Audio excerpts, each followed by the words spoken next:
love you.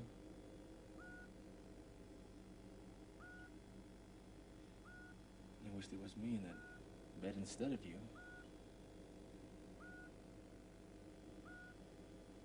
Oh, Laura, I'm sorry. I'm so sorry. It wasn't your fault. I should have done something. I should have reacted faster. Don't blame yourself. I'm being punished. Paralyzed. I can't feel my legs.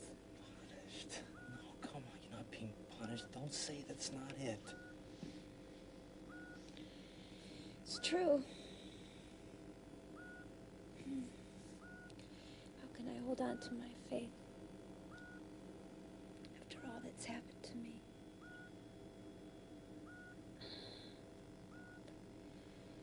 All that time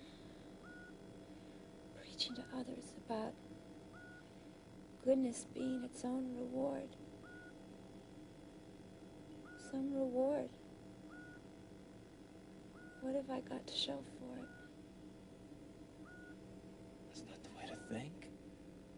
Hey, don't give up. Don't you know that's not like you?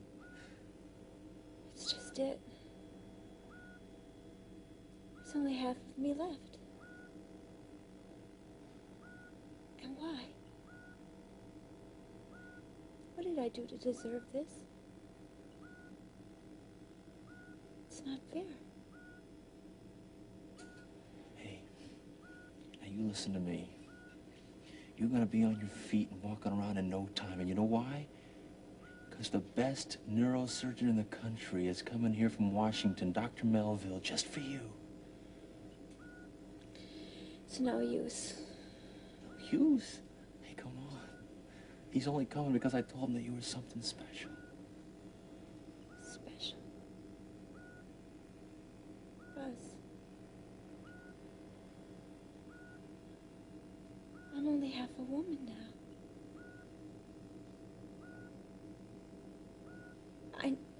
I know what's happened to me. I know I'll never walk again. You could bring 10 of the world's best doctors here. Wouldn't change anything. I'm crippled. I'm gonna spend the rest of my life being rolled up ramps looking for the sign that says handicapped.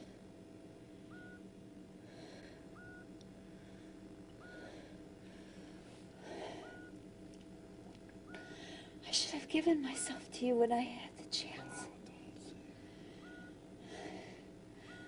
No, I'll never know. I should have let you. Everything that I've ever planned is gone. It's wiped out. Just like the faith I once had. Don't say that, Laura. Hey, come on, that's not you talking. Hey, you listen to me. I love you. And I'll always love you. No matter what.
Peter? Hi, Dad. Thought I should probably explain. Listen. What I've got to say is something that shouldn't have to be said, especially in light of all that's been happening around here. No, I'm not going to dwell on it.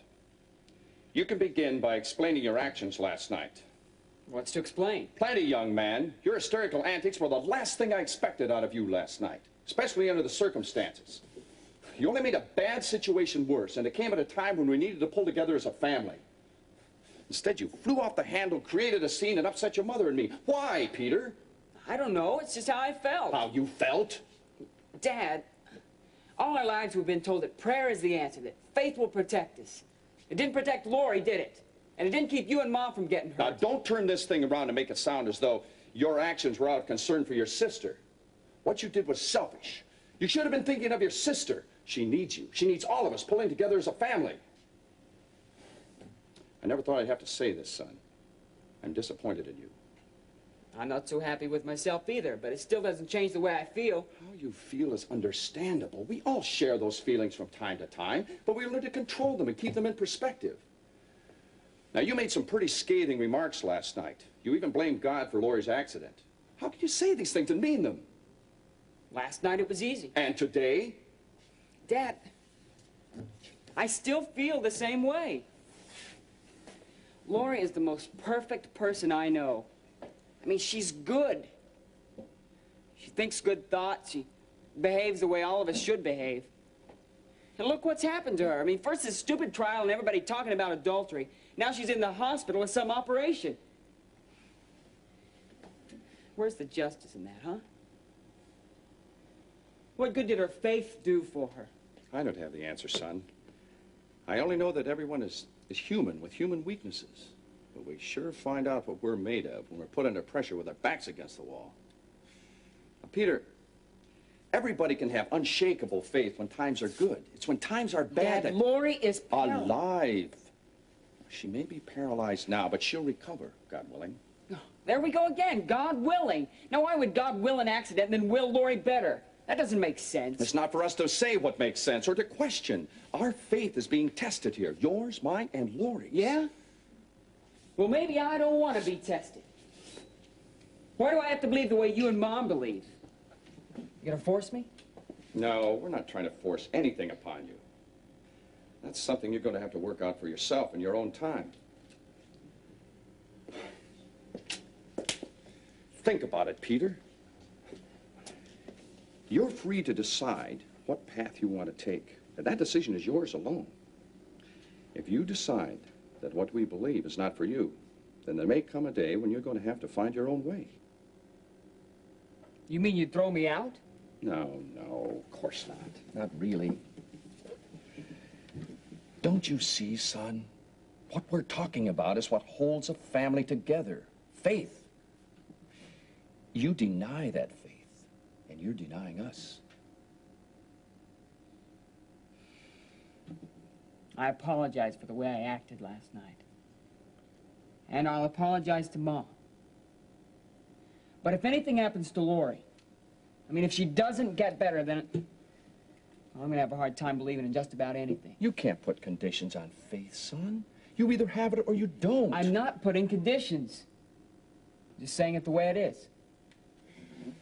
Then I think you better really think about what I'm telling you. Now, Lori's going to be operated on tomorrow. Your grandmother's going to be coming over here to help out for a while your mother stays with Lori.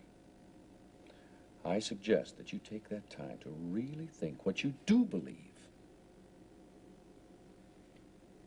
I will. Just keep your priorities straight. Don't forget who's really suffering, and don't forget who really needs our support and our love. Now, when your sister is well, and I believe she will be, we're going to have another talk. Make no mistake about that.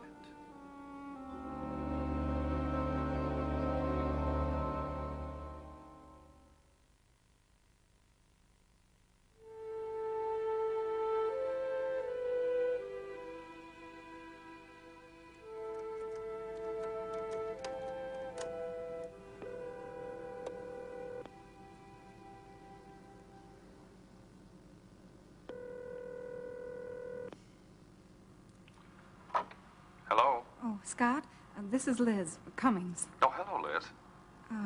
Listen, I'm so sorry to hear about Lori. I know how you and Terry must feel about it. Well, thank you. That's very kind. Lori's going to be operated on tomorrow. We think she's going to pull through just fine. Don't worry. Listen, I just want you to know that I'll do anything that I can. If you need someone to shop or to feed Peter, I'd be only too glad to. I'd like to repay some of the help you and Terry have given me. There's no need to repay anything. Thanks for the thought. Nora's coming over to handle things. I'll tell Terry you called. Oh, please do. Scott, I truly am sorry. Thank you. Goodbye.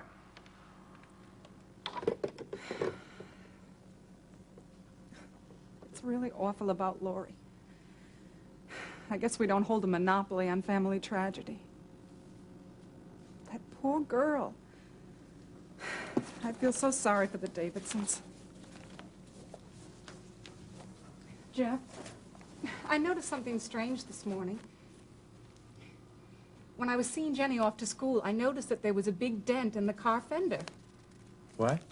The car, there's a dent in it. How did it get there? The parking lot. Some goon probably backed into it. Well, did they leave a note? Come on, Liz. You gotta be kidding. In this day and age? Get serious. Just forget it, okay? It was nothing. Oh, by the way, I'm gonna be gone a few days. I'm going away on a business trip. Jeff, wait. Where are you going? I said away on business, Liz.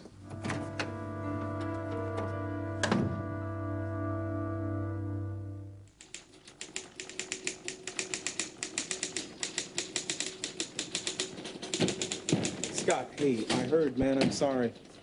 Thanks. When it rains, it pours, huh? Lori's been through enough in the last couple of weeks to knock anyone flat. Well, it goes deeper than that. I don't think she's in the right frame of mind for an operation. When's it scheduled? As soon as the doctor arrives from Washington? Washington. Yeah. Specialist. One of the best in the country. Operation will be scheduled as soon as he arrives from D.C. Well, don't they have anyone in Richmond who can do the operation? Well, they do, but Russ Weaver got it in his mind that he wanted the very best for Lori's type of injury. So now we found him, Dr. Harrison Melville. Now, enough of my problems. What's happening with the situation with Jimmy?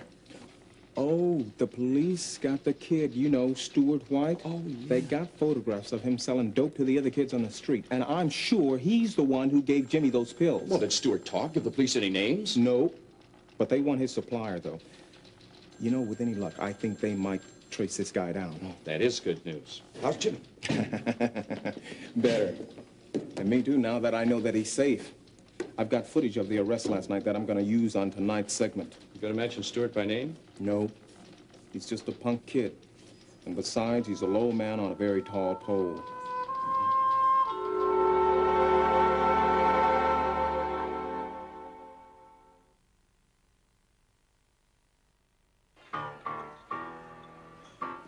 Hey, before you have too much of a good thing, there's something you gotta see. Come again. Mr. Trench wants you to visit our little back room. It's part of the operations at Capitol. After all, you do work for Capitol, don't you? Yeah, like about 24 hours a day, Harry. Yeah, well, go check this out. You can reach it through the stairway, down to the basement. When you get there, hit the light switch. Behind the beam, there's another switch, hidden. Press it. A trapdoor in the ceiling will drop down. Go up the ladder and take a look around. Then you want me to pass go and collect $200, right? Do it, Jeff. Okay, okay.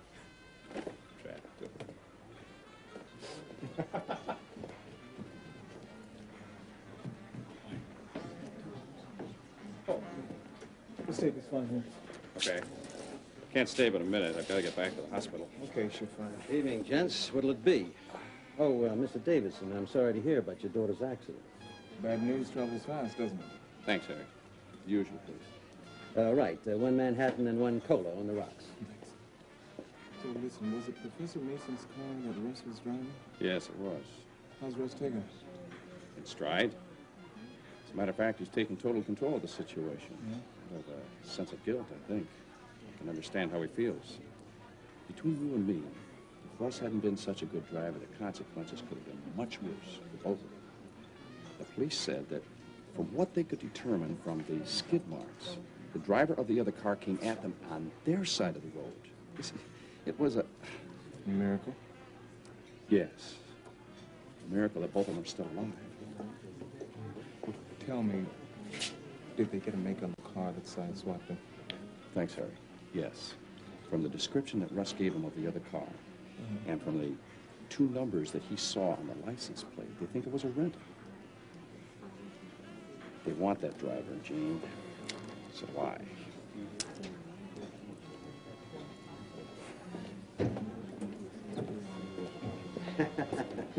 Well, what'd you think? I didn't expect anything like that. Well, let's hope no one else suspects anything either. A lot of work went into that room. It's the best equipped back room in the area. Trench thought of that personally. I knew something was going on here, but I didn't think there was anything back there. Yeah, and all of it happening right under the noses of the cops. And your buddy Davidson and his sidekick. Pretty good, huh? Oh, boy, I want it again this time. Well, now you know. And to make sure you know everything, I'll fill you in on the rest of it. Trench wanted me to make sure you knew exactly what it was that you were committed to. The back room is a game room, a headquarters for a local numbers game. Yeah. And a drop-off point for pot, coke, and even heroin. Harry, I don't want to hear any more of it. I don't. Yes, but you will, Jeff, you will. Now you're working for the organization. And the job comes with its own rules and regulations. Naturally, you'll do what you're told. And because you do what you're told, you make a lot of money. Big money. The only drawback is a few risks that comes with the territory. Yeah, what am I supposed to do? I'm just a salesman. Keep your nose clean, first of all. And lay off the hard stuff. That's all. The rest will fall into place, don't worry. We take care of our own. But if you slip up, make one mistake, they'll come down on you hard. Understand? Yeah, I understand. Here, have one last drink. This one's on me. Go on. I know you like the stuff. One more won't hurt. But that's it, Jeff.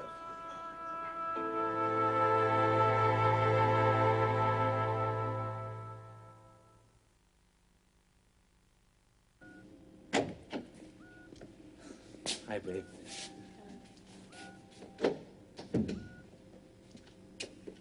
Hey, guess what? Huh? Your father and I, in about an hour, are going to be picking up the world's greatest neurosurgeon, Dr. Harrison Melville himself. We're picking him up at the airport. I thought the news would cheer you up. Doesn't matter to me. Doesn't matter. Hey, come on, the guy's a genius. He's going to make everything the way it should be. You wait and see. I just want to be alone now. You really shouldn't be alone, Lori. Hey, I don't like to see you like this, Laura. You better get used to it. Being a paraplegic isn't my idea of having fun. Now, cut that out. I don't want to hear that kind of talk. Doesn't sound like the girl that I proposed to. I love you. Remember? Don't give up, Lori. Not now, not without a fight. There's still a chance. You must have... Yeah, faith. Did it ever occur to you both that there's only so much faith to go around? I'm tired, Daddy. I can't believe anymore. There's nothing left in me. You listen. I prayed for you. Every single minute since the accident, I've been spilling out my heart to be heard, and you can't deny me my prayers. It took me a long time to get here. Ever since we've been going together, you've been trying to get me to believe in what you believe in. I know I haven't been the easiest guy to convince, but now I'm here, and I'm here with you, and I'm praying for you to get better. And no matter what you say, it's not going to stop me from believing. You can put down your faith, but I don't care. That's not Lori Davidson talking, and I know it. And you can even say that you've been forsaken, but not by him and not by me. In the past, I've been a lot of things, but ever since knowing you, I've changed for the better. You gave me love. You gave me faith. don't know any other way to say it, but just don't leave me now. I need you to show me the way, to lead me. I can't lead you, Russ.